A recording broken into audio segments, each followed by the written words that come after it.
Hello everyone, it's Bao Chum here and I am back on the go.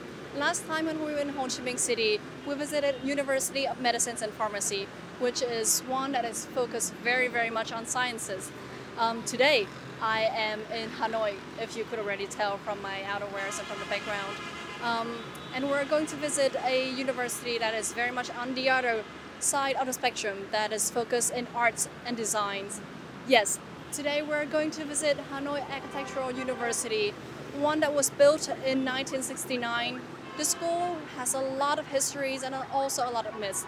So today let's go and debunk all of those myths, right? Shall we?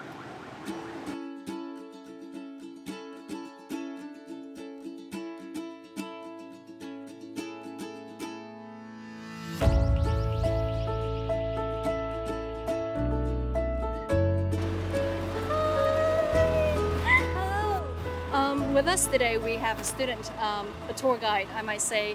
Khang, do you want to introduce yourself to the camera? Hello everybody, I'm currently a fourth year student at Hanoi Architectural University. So without further ado, let's take us around the university. What is our first stop? Right here, right now. This is called Bò Sữa building. Bò Sữa? Yeah. It sounds very cute, right? Let's go.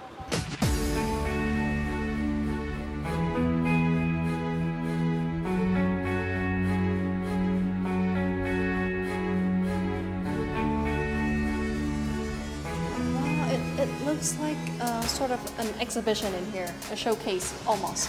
Yes, this is the place where students can show their projects and their works during their school works, and open an art gallery here. Oh, it's sort of like an art gallery. So we do see graphic design. Yes. We see fashion design right here. Yes.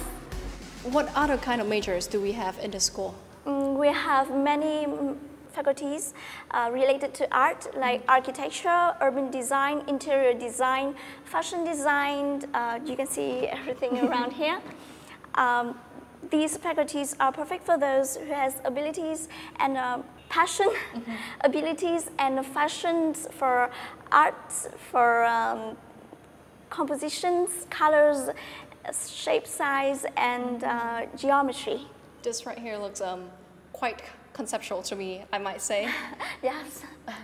Would you say that the students have to be very good in arts in order to get into the school? At first, perhaps they need a little bit of the abilities for arts, eyes for the beauty, but then when you get into the school, our teachers gonna train you better and better, and they have to train on their own also to improve their skill.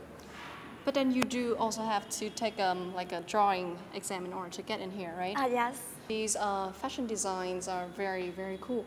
I've heard that students here dress up very fancy when they go to school. It's almost like a fashion show every day.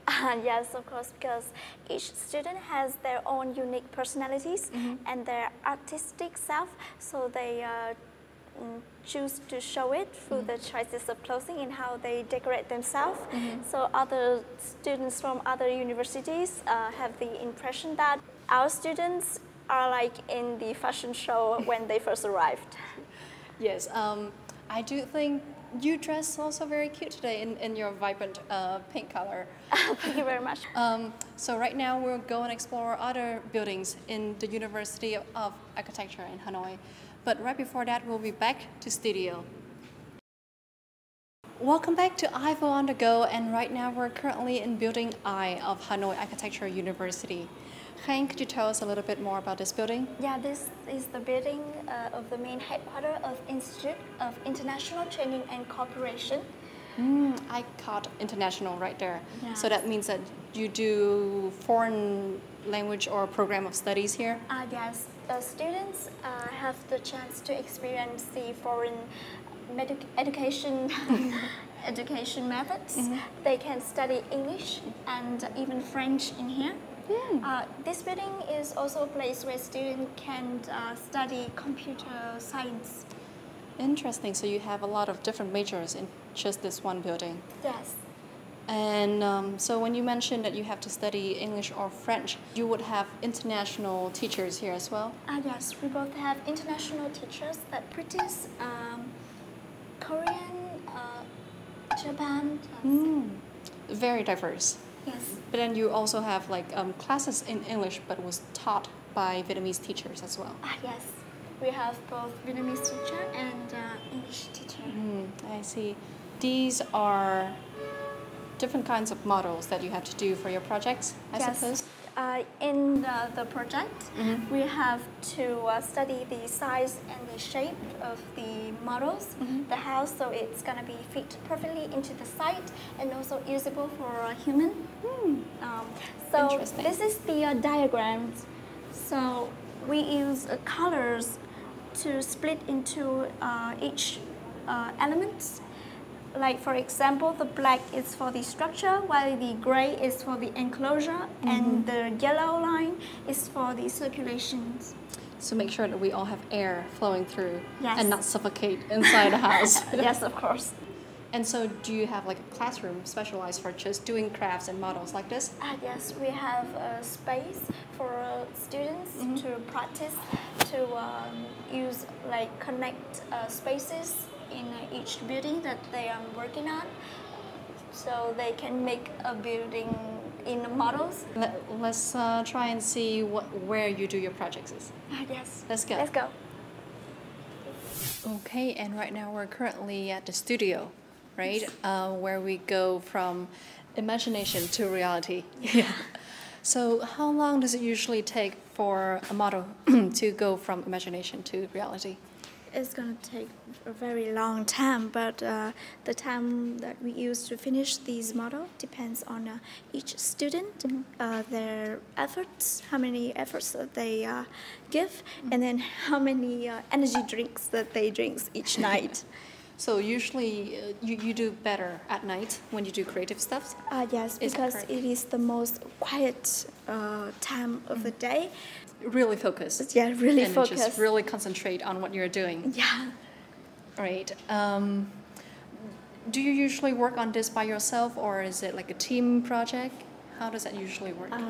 In the first year, we're going to do it in groups, so we can help each other to analyze, and then later on we're going to split and then do it on ourselves. I see. So by the end of your studies here, you would have to have a model, a project for yourselves in order to graduate. Yes, for each project. I see.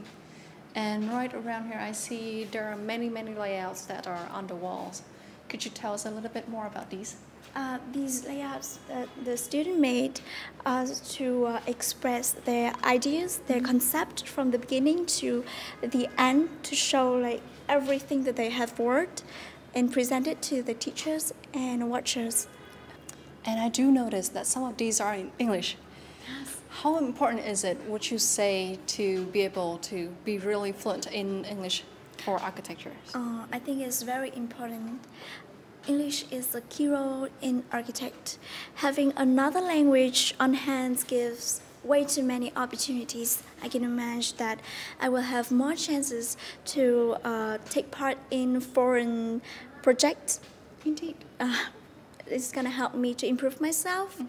It also contribute to my goals in the future, which is finishing my master degrees in the UK. Oh, that is so exciting, and I have nothing but the best wishes for you in order to get there. And I do believe that you will do well and you will get it. Thank you very much. And I also think that English is key not only to architect but everything in life, because it is another language gives us so many opportunity, like Hank said, to broaden our horizon and study and just, you know, be out there and approach more knowledge. Yes. And that was it. Today we've learned a lot about Hanoi Architecture University. Thank you, Hank, so much for being such an incredible and lovely tour guide. That's it for IFO on the Go today. We'll be back to you in the studio. We'll see ya.